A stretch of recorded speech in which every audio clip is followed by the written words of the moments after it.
I say to you, there's more in you right now than's represented in your bank account. There's more in you right now that's being reflected by your life right now. Your life is not a true reflection of your potential. You have greatness within you. You have the ability to do more than you can ever begin to imagine. There's a reason that my favorite book says, as a man thinketh, so is he. And as he continues to think, so he remains. In order for us to begin to break into that level of greatness that we have within ourselves, you have to make a conscious choice every day to expose your mind to positive messages. So I put myself on a regimen. I do this every day, and I suggest that you do it. Write this down. Number one, listen to motivational messages every day. If you have Choosing Your Future, a set of tapes, a CDs that we produce, or Creating Your Greatest Life, I guarantee you, if you do what I'm sharing with you right now, for 6 straight months, every day, your life will never be the same again.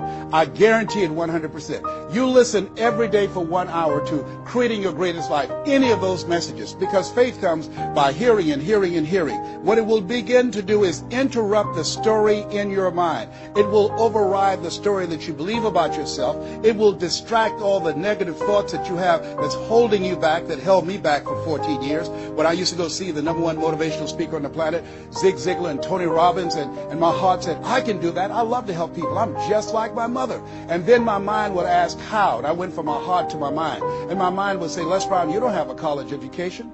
Les Brown, you've never worked for a major corporation. Les Brown, you were labeled educable mental retarded. They call you DT, the dumb twin. You're not as smart as your brother. Have you ever thought about something you wanted to do and you convinced yourself that you couldn't do it? See, sometimes we need to have some external voices. And so by listening to motivational messages, that began to override the negative thoughts that I had about myself in my mind. And it gave me a new story and empowered me and gave me a vision of myself beyond my circumstances and mental conditioning and started me to writing a new chapter in my life. And so now, money will never be another issue for me. And that was an issue for most of my life because I didn't know what I didn't know and I thought I knew. So one you have to do is that you have to have a mindset development strategy where you are deliberately taking an hour every day listening to a motivational message. Every day. Here's something else. Read 10 to 15 pages of something positive every day. Why? And read it with conviction and stay focused. 10 to 15 pages every day. This is 7 days a week? Absolutely. Absolutely. Every day. McDonald's know that you know where they are. Burger King know that you know where they are. But every day they have some advertising. They have billboards. They have radio. They have television. Why? Because by exposing you to those messages, that will begin to impact your behavior. And it will drive you into the place to purchase what they're advertising. Now you're advertising for your greatness. And faith comes by hearing and hearing and hearing and hearing. So you want to listen to positive messages every day. You do this. I'm telling you, your life will never be the same again. And read 10 to 15 pages of something positive every day. I read 2 to 3 books a week.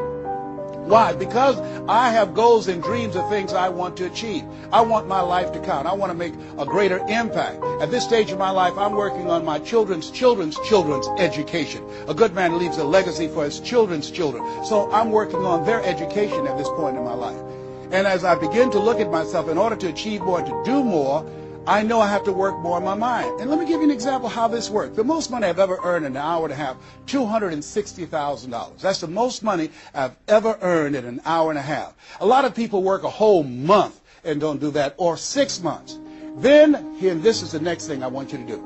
I want you to look at your relationships, and I want you to upgrade your relationships. See, MIT did a study. This study indicated that you earn within $2,000 to $3,000 of your closest friends. Not only did I start reading books every day and listening to positive messages, but I separated myself from my friends who did not have goals and who did not have dreams. Why? Because people rub off on you. It's called a mind virus. You earn within $2,000 to $3,000 of your closest friends. So when you upgrade your relationships, you got to ask yourself the question, who is it that I need to associate with, that I can learn from, that I can grow mentally, emotionally, spiritually, and financially? By aligning myself with another person that I can learn from. And Dr. Dennis Kimbrough said, if you're the smartest one in your group, you need to get a new group. Whoa, think about that. I was the smartest one in my group. Then one person called me who had been admiring me for years and said, Les, I want you to coach me and my trainers on how to tell a story and create value for an audience. And I want to share with you some things. I want to teach you some things, old man. I said, is that right? He said, yes. You always say you're never too old to learn and you're never too young to teach. I want to teach you some things. I said, okay, I'm open to that. Now, let me share this with you. He blew my mind. The most money, as I mentioned to you, I've ever earned, speaking to over 8,000 people in Salt Lake City, Utah, $260,000. I did an event with this individual, just over 500 people. Because of what I learned from him, because I upgraded my relationships, I earned over $410,000 in an hour and a half.